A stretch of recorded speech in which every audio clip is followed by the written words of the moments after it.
Boa noite. O primeiro Papa latino-americano é argentino. Jorge Mário Bergoglio escolheu o nome de Francisco em homenagem ao santo da Igreja Católica, São Francisco de Assis, que fez voto de pobreza. Na edição de hoje do Jornal da Cultura, vamos discutir o perfil do novo pontífice, que é considerado uma pessoa simples e fã de futebol, e também os desafios que ele terá pela frente.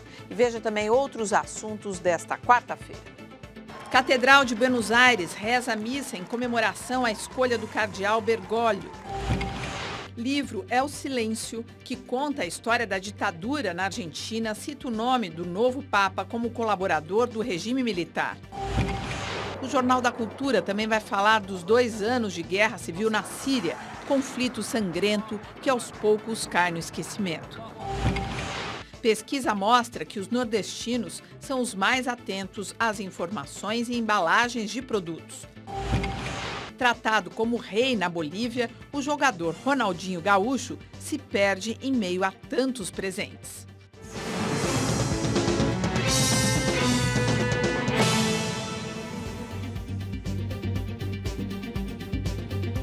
Participam do Jornal da Cultura desta quarta-feira Aline Clemcha, professora de História Árabe da USP, e o filósofo Luiz Felipe Pondé.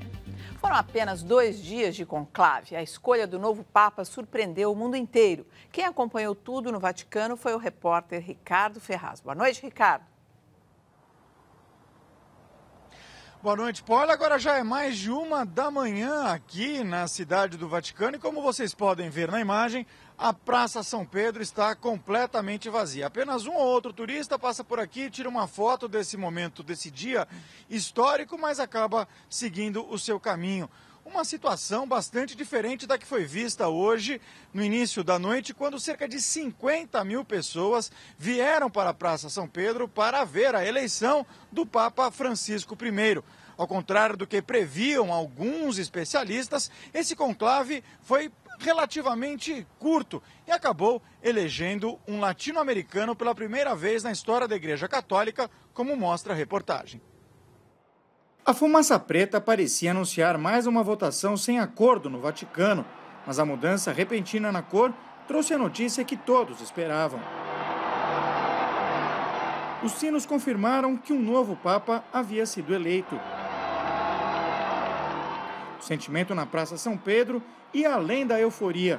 Para muitos fiéis e seguidores da Igreja Católica, parecia o anúncio de um novo tempo. É indescritível o que a gente sente neste momento. Assim como a fé, a expectativa se renova a cada momento no Vaticano. Depois que os sinos cessam, os fiéis esperam para saber quem será anunciado no balcão da Basílica de São Pedro. A gente sabia que ia ser hoje, por isso que a gente chegou de manhã, ficamos até agora, com frio, com chuva. Mas um velho ditado italiano fez valer sua força. No conclave, quem entra papa, sai cardeal. Nem Dom Odilo Scherer, cardeal arcebispo de São Paulo, nem Dom Angelo Scola, cardeal de Milão. Novo papa, um argentino, causou surpresa assim que teve o nome anunciado na sacada da Basílica de São Pedro.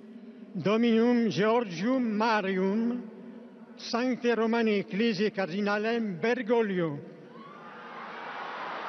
Esse é o momento que coloca fim a tanta espera. Pela primeira vez, o cardeal arcebispo de Buenos Aires, Jorge Mário Bergoglio, saúda o povo na Praça São Pedro. Agora, como Papa Francisco I. Um momento histórico para a Igreja, já que pela primeira vez um latino-americano irá governar a Barca de Pedro. Em seu primeiro discurso, Francisco I mostrou bom humor quanto ao país de origem. Nos reunimos para escolher o novo Papa e parece que meus irmãos cardeais foram buscá-lo quase no fim do mundo. Mas aqui estamos. Quase alla fine del mondo, mas siamo aqui. Após a brincadeira, o Papa fez uma oração ao antecessor. Antes de mais nada, gostaria de fazer uma oração pelo nosso bispo emérito Bento XVI. Francisco I pediu paz e unidade da Igreja. Depois rezou com os fiéis. Et filii. A comunidade latino-americana estava eufórica, mas ninguém mais que os argentinos. Não posso acreditar, diz essa estudante, sobretudo porque existe uma comunidade católica muito grande na América Latina. Para esse padre de uma cidade da grande Buenos Aires, A mudança na condução da igreja será significativa e diz que a marca do novo Papa é estar ao lado do povo, sobretudo nos bairros mais carentes, além de ser muito querido dentro da igreja. A festa que se viu no Vaticano deve se repetir em toda a América Latina. Ainda é cedo para prever qualquer mudança na condução da Igreja Católica, mas a eleição de Francisco I, do ponto de vista histórico pelo menos, já se anuncia como uma renovação.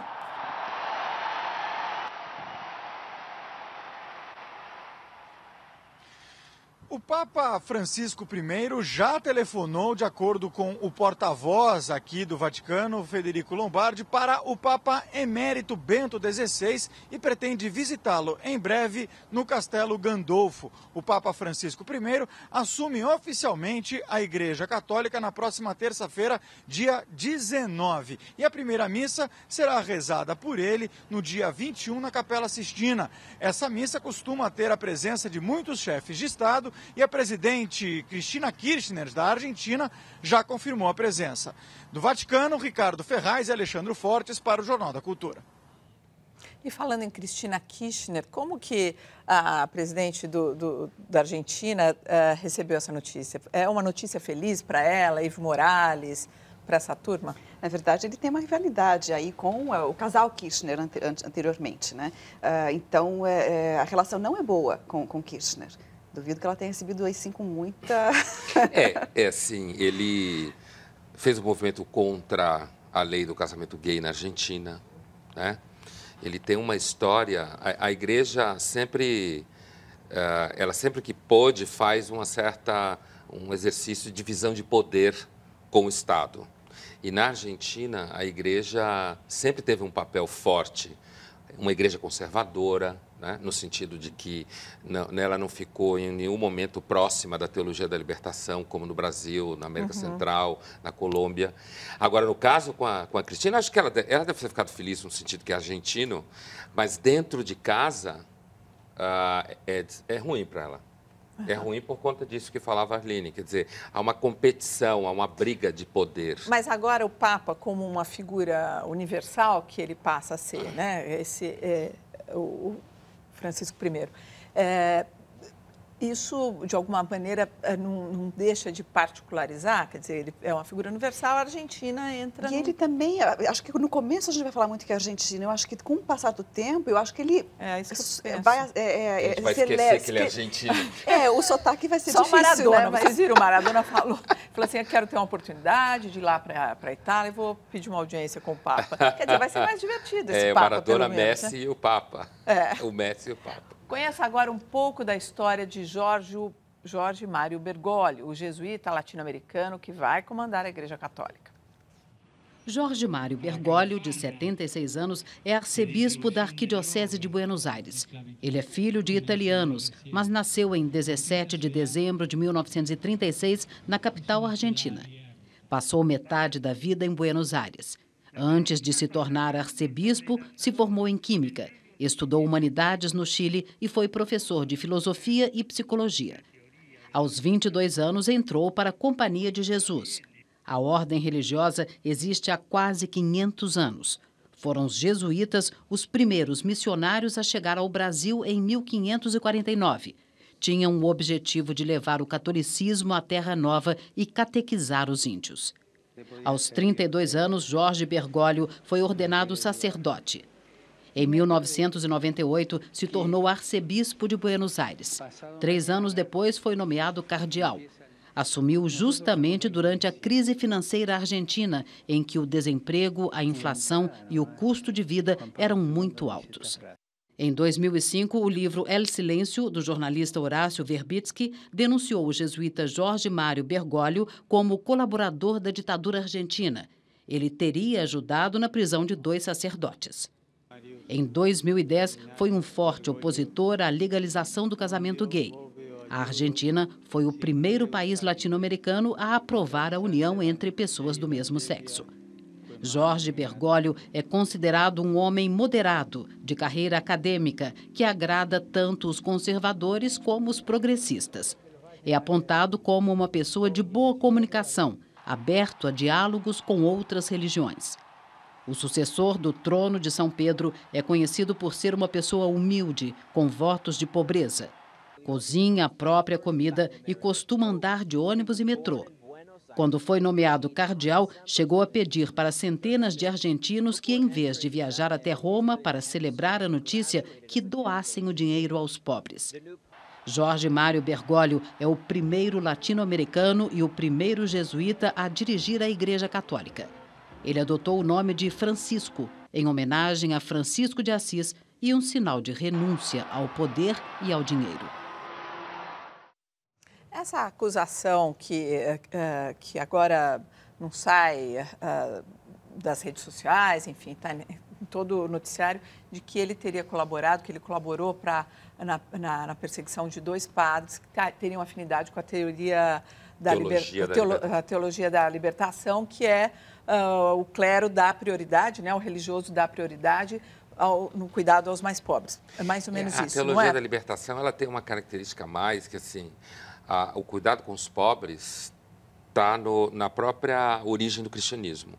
Porque o cristianismo, ele descende de uma vertente da Bíblia hebraica que a gente chama de profetismo. Os profetas hebreus é aquele momento em que eles se viram para o poder, a casta do templo e os reis, e começam a atacar eles. Eles atacam em nome do acúmulo de riqueza, da indiferença com o sofrimento dos pobres. E eles falam que o Deus de Israel não quer sacrifício de bichos e coisas assim, mas sim que cuide das viúvas, dos órfãos. Então, o cristianismo descende daí. Portanto, o cristianismo já tem uma vocação de olhar para os pobres. É claro, ao longo da história, isso é super relativizado e tal. O problema da teologia da libertação é que ela associa a preocupação com a pobreza a hermenêutica marxista, a interpretação marxista da história. É isso que é condenado pela Igreja. É você entender que o marxismo capturou a lógica da história e que, portanto, a classe operária e os pobres são os únicos que detêm a graça. E o clero deveria ficar longe disso?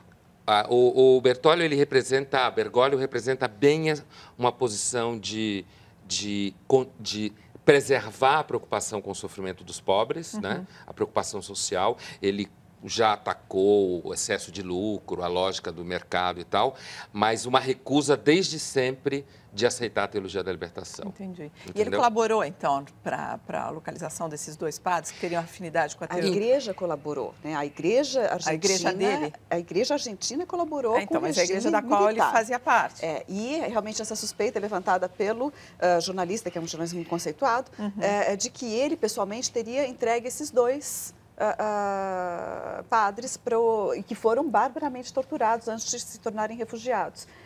Não está comprovado, né? Ninguém conseguiu comprovar, além das denúncias feitas pelo jornalista. Agora, com relação ao casamento gay que a Argentina hoje tem, que ele condenou na época, quer dizer, ele diz que ele respeita os homossexuais, mas é contra o casamento gay.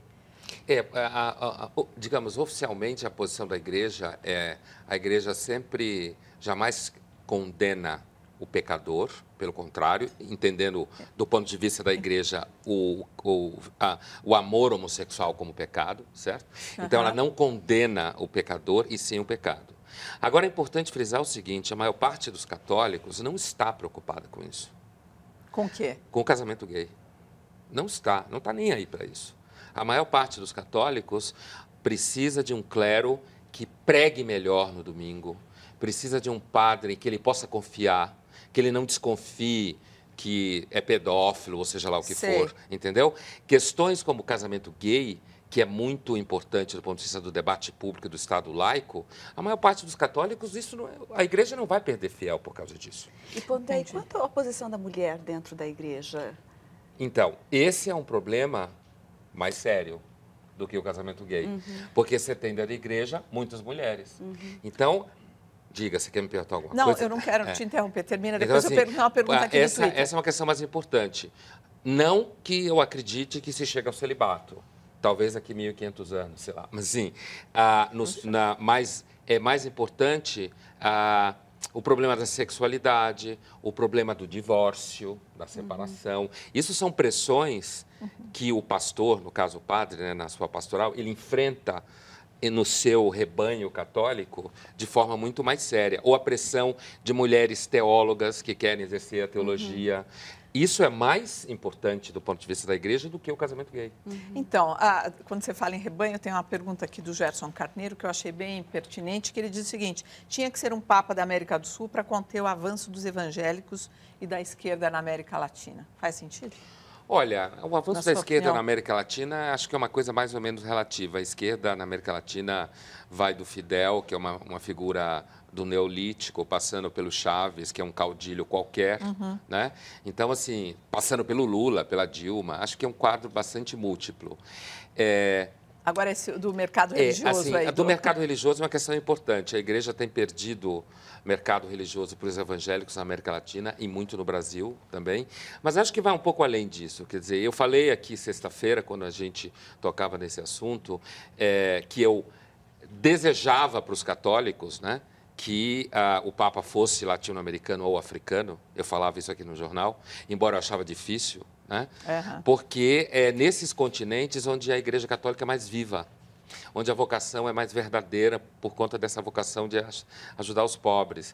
Mas a Igreja, é uma instituição muito antiga, 2000 anos, sábia, né? O que ela fez? Ela escolheu um latino-americano, portanto mudou, mas ao mesmo tempo foi ali na igreja mais conservadora da América Latina e escolheu uma latino-americana. Um dos comentários bem interessantes que eu vi foi que se espera que ele aplique a reforma da Cúria e a questão do banco, a mesma simplicidade franciscana e mão firme. Né?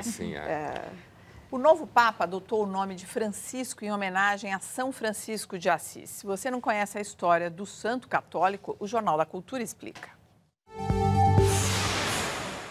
Nascido em 1182, em Assis, na Itália, São Francisco deixou a família rica para dedicar-se à vida religiosa de pobreza completa.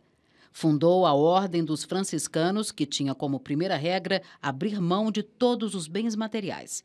Os franciscanos são considerados renovadores do catolicismo, porque abandonaram os mosteiros e passaram a fazer pregações itinerantes.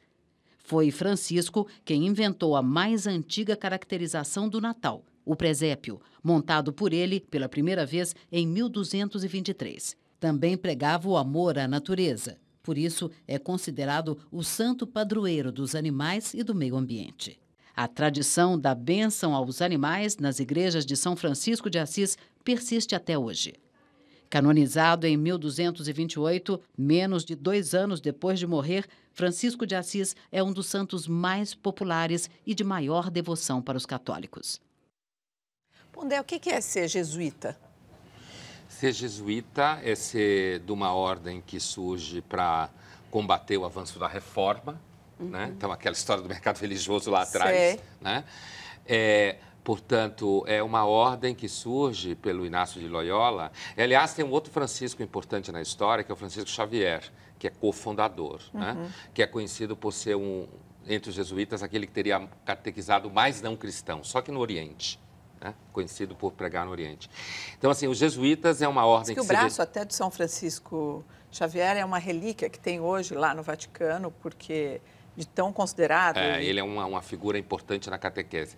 Mas voltando à tua pergunta, assim, a ordem jesuíta ela tem uma estrutura de exército. O Inácio era um soldado, um guerreiro, né? E uma estrutura de total devoção ao magistério da Igreja e absoluta fidelidade ao Papa.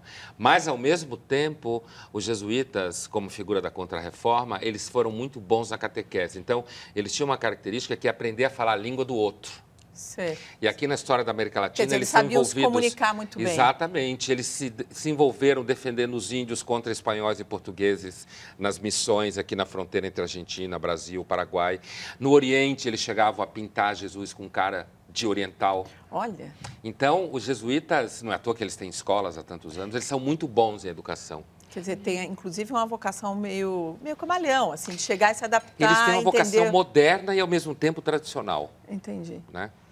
O novo pontífice vai enfrentar inúmeros desafios que podem definir o futuro da Igreja Católica. Entre os temas polêmicos estão celibato, aborto, casamento gay, eutanásia e corrupção. Nos últimos tempos, o Vaticano foi surpreendido por uma série de desafios, além do questionamento aos princípios adotados há séculos e que a Igreja não parece disposta a mudar. Para lembrar apenas alguns, nas últimas semanas, a Igreja Católica da Alemanha decidiu aprovar o uso da chamada pílula do dia seguinte para mulheres que sofram estupro. Além deste, inúmeros outros temas opõem a Igreja Católica como instituição milenar aos usos e costumes da sociedade atual. Entre eles, a união entre pessoas do mesmo sexo, o papel da mulher na Igreja e o celibato. A proibição ao casamento divide amplos setores da Igreja. Aqueles que defendem o fim da restrição alegam que muitos padres sentem falta da companhia de uma mulher com quem possam se casar e criar uma família. Outros alertam que a questão está na origem dos problemas relacionados com os casos de abusos sexuais e pedofilia registrados em diversos países. Em outra frente, o novo Papa terá de enfrentar a batalha contra a corrupção, diante das denúncias de fraudes financeiras e lavagem de dinheiro que teriam ocorrido no Banco do Vaticano. No plano social, os desafios da Igreja estão ligados à própria sobrevivência da instituição e à capacidade de atrair novos fiéis.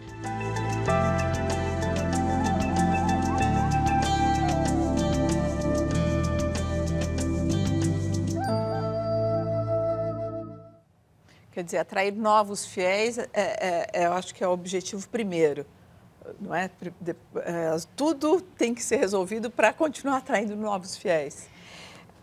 Eu acho que atrair novos fiéis é uma grande preocupação, mas também a reforma da Cúria e do banco, né, que corre o risco de ficar à margem, alheio ao sistema financeiro e bancário internacional. E o que seria essa reforma? Da Cúria?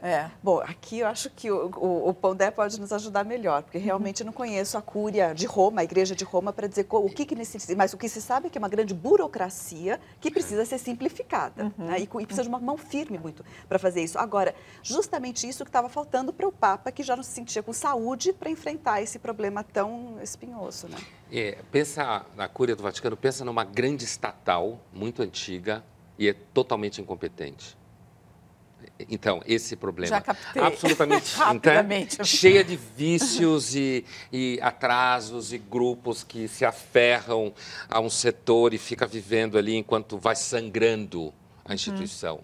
Então, uma reforma, só que ao mesmo tempo a Igreja ela é sempre cuidadosa com a ideia de reforma, né?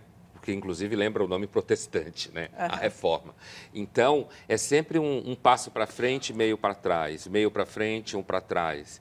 Mas a reforma a qual ela se refere, né, a que a Arline falava, era assim, a necessidade de ser menos enrolada, lenta, burocrática, cheia de vai e volta. E imagina uma instituição como a Igreja, em que, para você tomar certas decisões, tem que esperar ir até Roma e voltar.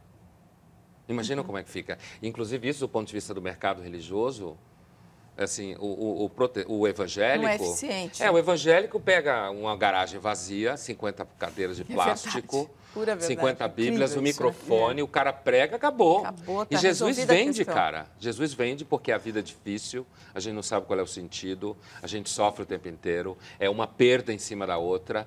Então, o cara chega assim, fala direito, vende, enquanto que a Igreja não, ela tem uma burocracia, depende de Roma. Isso é um problema, assim, de certa forma, desde o João Paulo II e o Bento XVI, eles fizeram um processo que os especialistas chamam de romanização, que é apertar ainda mais a administração em Roma, no Vaticano, e, portanto, tornar mais centralizada.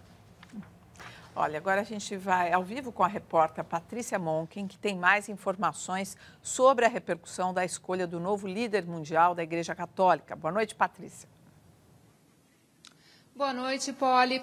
O fato de Francisco I ser jesuíta e latino-americano pode trazer novos rumos para o catolicismo, inclusive uma maior aproximação entre a Igreja e a população. Essa é a opinião do padre Oscar Beoso, que está aqui ao meu lado. Ele conheceu o novo Papa e gostou da escolha do conclave. Boa noite, padre. Por que o senhor gostou da escolha de Jorge Mário Bergoglio como novo Papa?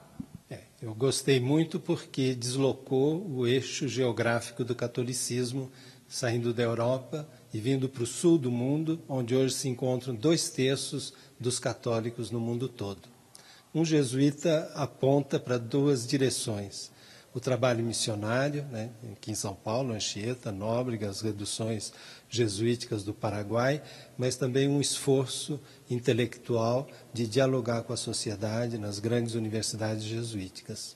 E agora, por que o senhor acha importante esse deslocamento de eixo, né, aqui para o Hemisfério Sul, como o senhor falou? As demandas são diferentes? A população está aqui e, eu diria, a agenda do Sul é bem diferente da Europa, onde a grande questão era a secularização. Na Ásia é o diálogo com as grandes religiões. A África, enculturar um catolicismo, que ele se torne africano, mas também o desafio da AIDS, da fome. E na América Latina também um desafio da pobreza, da libertação. Eu acho que são questões novas que não estavam na agenda europeia. Padre, muito obrigada pela sua entrevista. Nós voltamos ao estúdio. Poli. E a gente está aqui comentando que ele fala em libertação. Isso chama... Essa é uma palavra na história da teologia latino-americana de enorme peso. É a mesma coisa que você está num ambiente de psicanalistas e soltar a palavra inconsciente. Não é nunca de graça, entendeu? É claro, ele pode ter falado por acaso, mas eu, como receptor, sabendo o tanto dessa história, que libertação significa justamente a libertação da opressão, a teologia da libertação lê a história do cristianismo, a história de Deus antes no povo judeu, como Deus é um libertador. Então, a missão de Deus, e Jesus sendo Deus, é acabar com a opressão de todas as formas, não só a econômica. Por isso que a teologia da libertação abriu para o movimento feminista, movimento gay, índio. Até tem uma pessoa aqui que fala, o professor Luiz, não concordo com o Pondé em relação à despreocupação dos fiéis com a união entre pessoas do mesmo sexo. Que talvez é os fiéis estejam, mas a igreja não tanto. Né? Ou seja, há outros problemas mais prementes do que essa abertura para questões. Eu acho que fiéis que se preocupam com isso são fiéis que talvez tenham casos familiares, que o que acontece muito, não só no catolicismo, que o catolicismo não é a única grande religião ou denominação religiosa que tem problema com o casamento entre pessoas do mesmo sexo, tá? Mas o que eu acho que acontece é que você tem pessoas do mesmo sexo que amam pessoas do mesmo sexo e que têm uma vida espiritual verdadeira e que sofrem porque não consegue ser acolhido.